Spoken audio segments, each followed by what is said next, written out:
Hi, I'm Chris Haigh and this is the Fiddle channel, and today we're going to play T for Texas.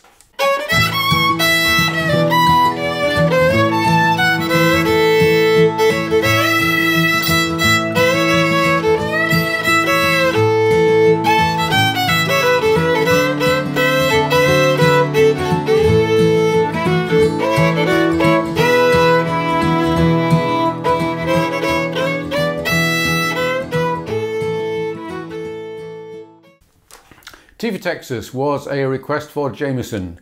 Now this is a tricky little song. It was recorded and written by Jimmy Rogers, the singing brakeman.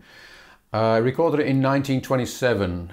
It was originally, I think, called the Blue Yodel No. 1, or possibly it became the Blue Yodel No. 1. Because this was such a big hit and he made a heap of money out of this song, which is nice to know. He did 13 more Blue Yodels under titles 1 to 13. This is one of those songs where you don't really want to look at the lyrics. Just let them drift past you and no one will be offended. If you look at the lyrics too hard, then you might go off Jimmy Rogers. It's a blues, but it's not a blues as we know it, in that it's got a lot of pauses between the phrases and some of the bars don't have 4 beats. And that is the main challenge with a song like this, and it's the main decision you have to make if you're going to perform it, as to whether you're going to do it exactly like the original. And it's my guess that almost every singer who sings this today is going to even it out.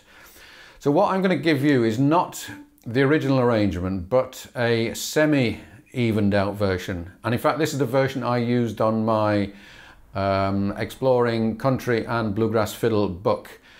And I use this as an illustration of the style of playing of Clayton McMitchen, who was a fiddler who worked a lot with Jimmy Rogers, and he went on to work with the Skillet Lickers.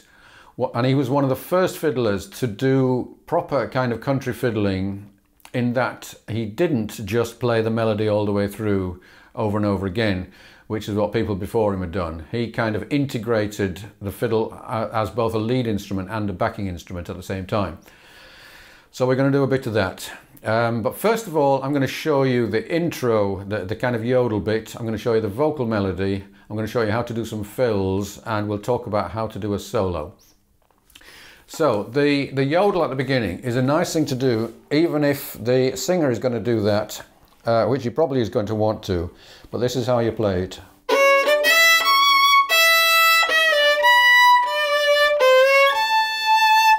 So fingering wise, from there I'm going to third position, third finger, open E, fourth finger, third finger, second sliding up. You may consider doing this in second position, but I don't really think it's worthwhile. So let's do it again. 1, 2, 3.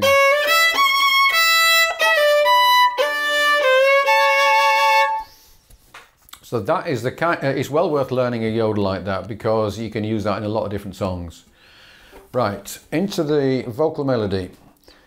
I'll play absolutely straight to start with. 1, 2, 3, 4.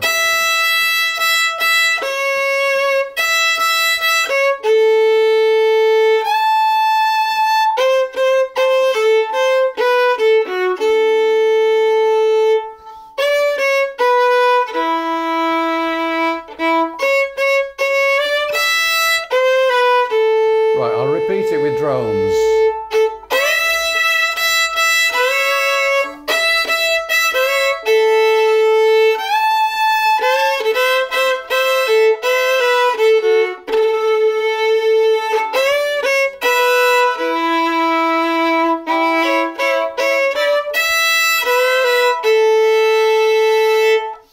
And then we do the yodel again.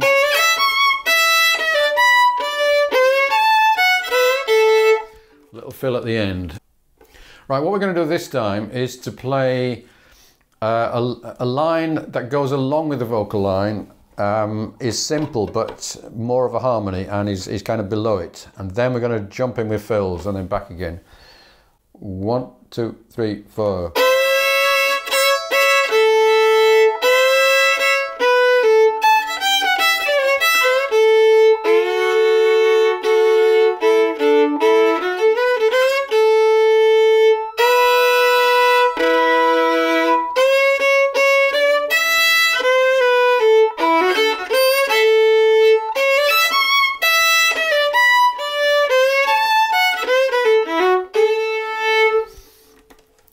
It's still not making a lot of sense because we're not hearing the chords, and because we're not hearing the vocals, then it's also pretty strange. Let's do the same thing again, both versions, but with the backing.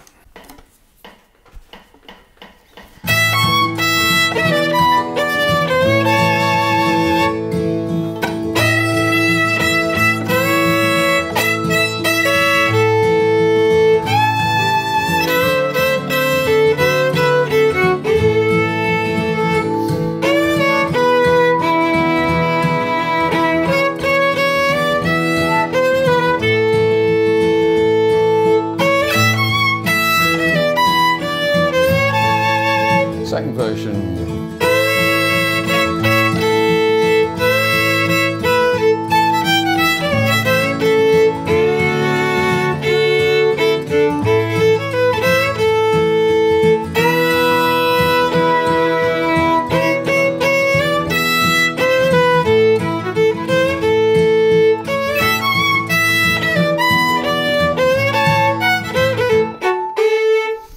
If you're doing this with a singer, as I say, you have to work out, negotiate how straight it's going to be. It may be that you can persuade the singer to actually straighten the whole thing out completely, which makes everyone's life easier. Although you may get someone at the back of the audience saying, that's not how Jimmie Rodgers did it. When it comes to soloing, then that will be much easier if you can actually do 12 bars with no pauses. If you're going to do pauses in the vocal, you may be stuck with counting out the bars of pause whilst you're soloing, and that is quite difficult. The version I've done, because they're actually all whole bars rather than half bars, then it is possible to do it. And the main thing is to count 4 bars of E where you're not expecting them. So let's just try a version where I will actually solo over the structure as we've got it, not including the yodels.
So that was difficult but not impossible to follow that structure. But as I say, the original structure from Jimmie Rodgers singing would be quite a lot hard to play over. Okay, if you enjoyed this, thank you for watching, and if you'd like a copy of the sheet music, then do subscribe to the channel and send me an email. And if you'd like to get all of my PDFs in one go, then do join me on Patreon. That's one of the benefits, along with getting stuff like the backing tracks and various tune collections, which are not available anywhere else. Thank you for watching. See you again soon.